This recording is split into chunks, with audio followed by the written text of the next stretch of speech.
Hi, this is Julie Clemens from Shelter Inc. How are you today, Julie? Doing great, thank you. Good, good. Um, so why don't you tell us a little bit about Shelter Inc.? Shelter Inc. has been around in Contra Costa County for 34 years now. Um, we are Contra Costa County's largest homeless services provider. And in recent years, we've been expanding into other counties to bring our successful services to places of high need where there's a high homeless count. Okay. Um, why do you feel what you guys do is so important? Well, to us, housing is a basic human right. And in recent years, the economy, the income hasn't kept up with inflation in housing prices. Housing has increased in 88% in cost over the past decade, but income has only increased 17%. So Mhm. you can see that there's a gap there between expensive housing and income. Right. So um, Shelter Inc. offers essentially three different service models for helping people who are either homeless or on the verge of homelessness. Mhm. We offer, first of all, prevention programs, which are usually come in the form of one-time financial assistance that help people avoid homelessness, which is A, the most economical thing to do, and B, it's the least traumatic. Mhm. Because if you can keep a person housed, then they're likely to be able to keep their job, their kids can still go to school, you can have a nice stable environment in which Mhm. to recover from that crisis, right? Right. Um, so prevention is like the first thing, the first intervention that you want to do. Secondly, we have kind of rapid rehousing programs where if you've already fallen into housing crisis, become homeless, but you have a job and you've been couch surfing or staying with friends, we can help you find housing more quickly than you often can on your own. Mhm. And then we have actual housing services where we are providing shelter or providing long-term affordable housing through some kind of like a permanent supportive housing program with like HUD or the Veterans Administration. So uh, those are the models that we have. But really, all of our services come with the wraparound services that help a participant get to the root cause of what caused them to become homeless or be on the risk of homelessness. Um, we Everyone gets a case manager, and that case manager helps them set goals and work towards long-term stability. So they'll help coach them or help them connect to resources that will help people overcome their housing barriers.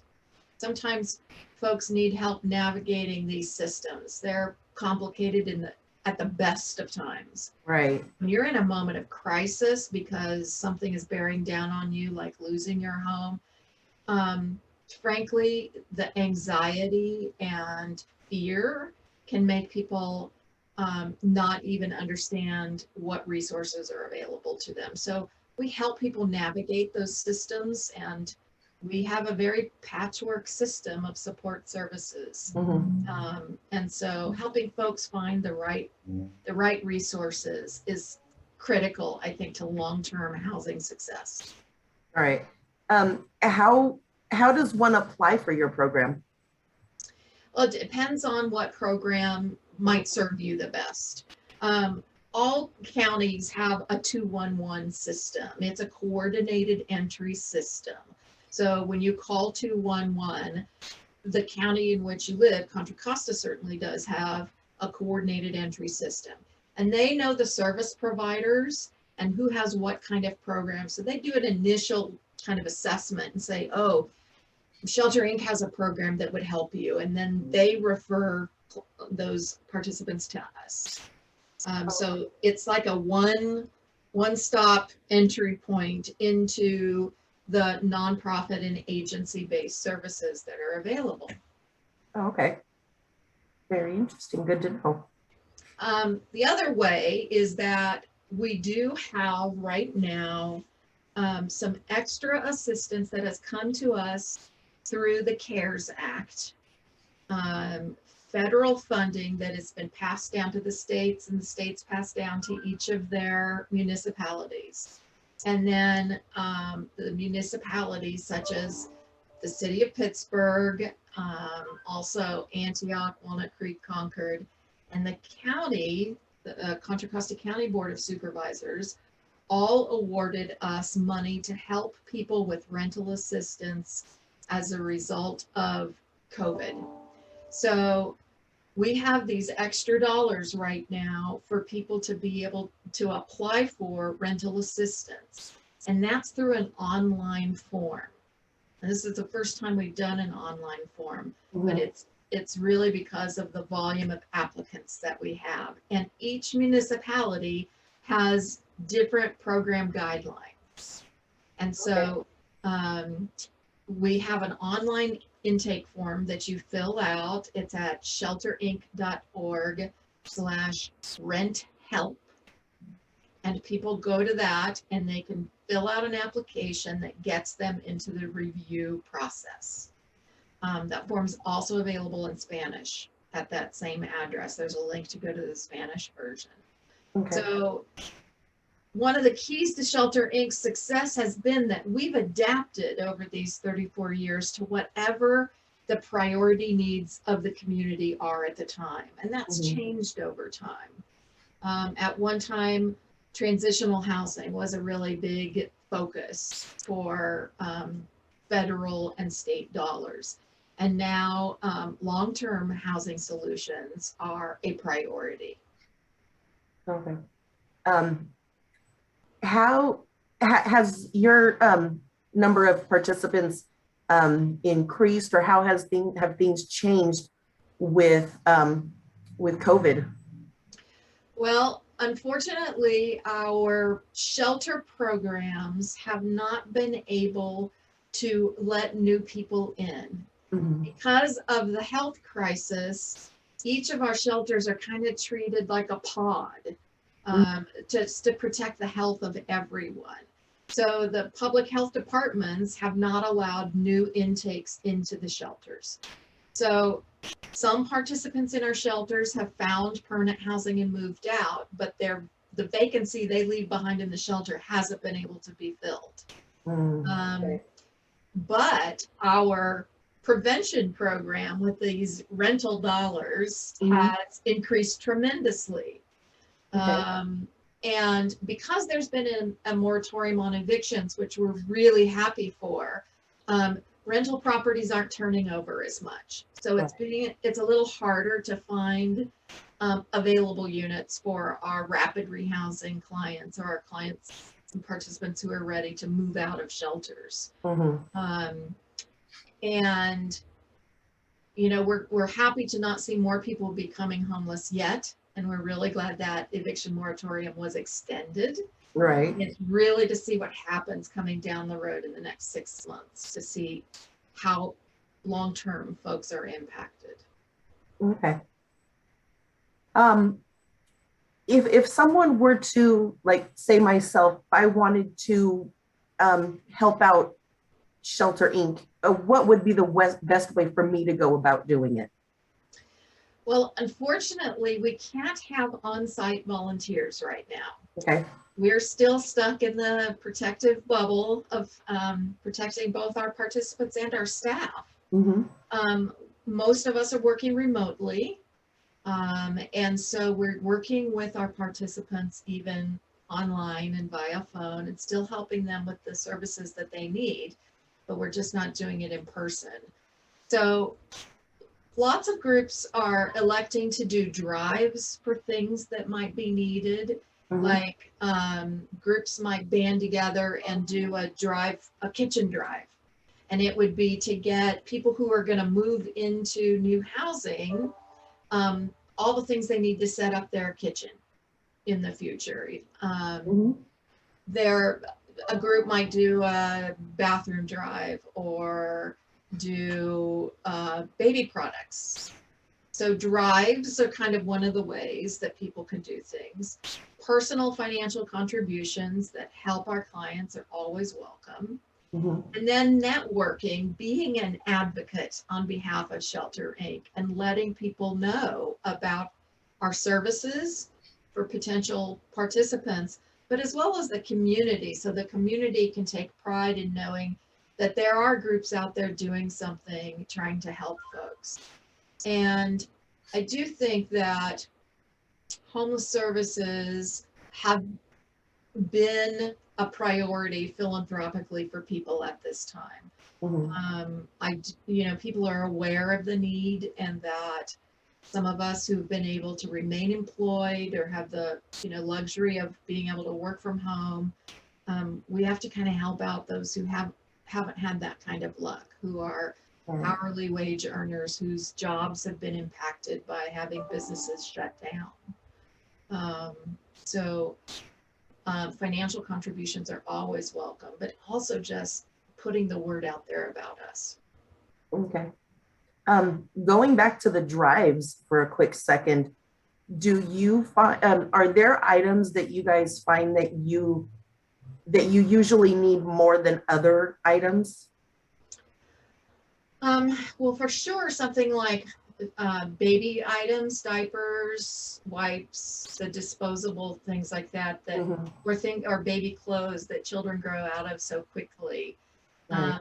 We can only accept new items, of course, Mhm. when it comes to clothing and things like that, um, for again, health reasons. But also, the expense of moving into a new apartment is just overwhelming. So I do think that things like kitchen items or cleaning products, Mhm. wow, cleaning products are so expensive. Right.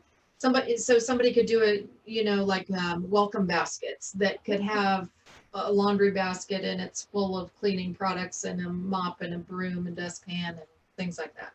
I've actually done that for housewarming gifts before. Yeah. There you go. Yeah. Yeah. Good luck getting hold of like sanitizing wipes or something like Right. that too, Exactly. Um, so do you have any success stories or anything you'd like to share with us? Do you have a favorite or with like as we were talking about how much COVID has impacted everybody right now, do you have something you'd like to share in that regard? Yeah, when the pandemic hit, um, almost a year ago now, can't believe it, 11 months already. Um, we were one of the first agencies to be able to spring into action to help people. And that was purely due to the philanthropic community coming together and say, let's get rental assistance out, because of course all those jobs went away with no notice. Right, And like 75% of us live one paycheck away from some kind of a financial crisis. right. So especially in places where it costs so much to live. So we opened an extra rental assistance hotline with philanthropic dollars, and started awarding rental assistance in April of last year. And one of our applicants, her name is Carol, and she had two children and her husband and her brother-in-law all sharing an apartment together. And the adults all came down with COVID. And her husband had lost his job because he was doing landscaping work. Mhm. And of course, that shut down immediately. Right. And so, loss of income, and they're sick. Oh, And she took every last canned good, dry good that she had in her cupboard and used everything and tried to stretch their food stores as long as they could. And she was just, of course, praying that she wouldn't die. She had mhm. two little children. And she applied to our hotline, and we were able to support the family with rental assistance and essentials. So they got gift cards for food and cleaning supplies and things. And, eventually they both recovered, but it was a long haul. Mhm. And her long-term gratitude has just been amazing. She's, the family's well and recuperating. Um, but it was just one of those stories that got me right away because none of us at that time knew. We only heard the horror stories. Mhm. There weren't very many stories of survival. Right. And so to know that we helped keep this family housed at a time when they were most vulnerable for being evicted because laws and moratoriums hadn't been passed yet, and her husband Right. had lost his, job as an hourly wage earner. They were just such a wonderful family, and it felt so good to be able to keep them together. And we have success stories like this all the time, whether it's people overcoming their challenges, and we all have them, Mhm. um, living in one of our shelters and keeping their kids together and getting clean and sober, or finding employment and paying off back debt so they could move into a place with a fresh start. Um, just such great successes. And that's what keeps us doing what we do, even when we're afraid or we're also impacted. Let's face it, we've all been impacted by it, right? Right. Nobody's life is the same as it was a year ago. Mhm. So um, that's what keeps all of us going, is seeing that successful outcome. You just mentioned substance abuse issues trying to get out. Is that a program that you guys have or a resource that you have for your participants? We definitely refer people to qualified. All of our case managers are trained in trauma informed care Mhm. and approach their work with our participants from that standpoint.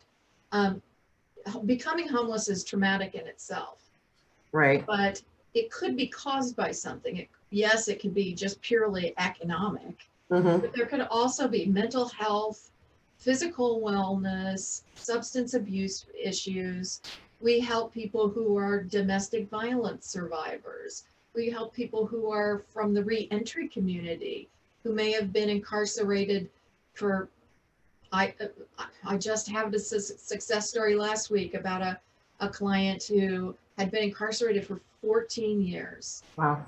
And to regain control of his life, imagine being incarcerated for that long with the poor choices that he made and owns, Mhm. and needing to restart your life. And that includes, like controlling your own daily schedule, which Mhm. was controlled for him for 14 years in the Right. prison system. Um, so veterans we serve senior citizens, we have certainly families with minor children. Mhm. Um, we really 70% of our participants are people of color. We serve the gamut here at Shelter Inc. And the things that can lead to homelessness are as varied as the solutions it requires to solve them. And there's no one silver bullet that solves everyone's problem. Right. But having an affordable housing stock would be a big step in the right direction. Right. That sometimes that's what you need to, you know, get a get a start on getting everything back on track. Yeah.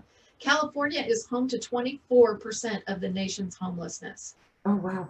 And we have just underbuilt affordable housing units up and down the state, across the state, for decades now. Mhm.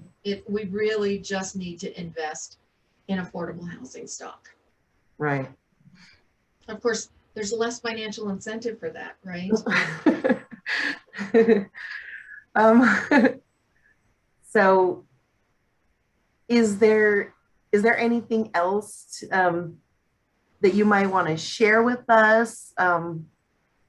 Because I've really enjoyed listening about Shelter Inc.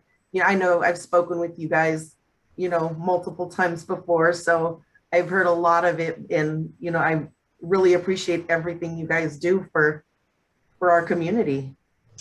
Yeah, I just want to say, as a programmatic sheltering program, um, that's redundant. As a programmatic shelter, our shelters that are specifically for the homeless are places where people are partners. They are working towards goals that they establish and that they build their confidence as they realize successes. And it really is rebuilding lives one person at a time. And our family shelter, kids pull at all of our heartstrings. Right. But I feel for the parents who have that burden of knowing that their choices have led to this situation and are determined to move their family forward and provide their kids with a better life. I just cannot imagine what that feels like as a parent. And we've had adults now who were children in our shelters communicate with us later in life and say, your program was life-saving for my family. Your program changed the trajectory of our lives. And that's an incredible vote of confidence for this agency that we're doing the right thing for the right reasons. And we have great success because of it. That is fantastic. Well, I want to thank you, Julie, for giving us a few minutes of your time and, sharing what Shelter Inc. does for our community. And we are super pleased to be featuring you in our newsletters for the month of February.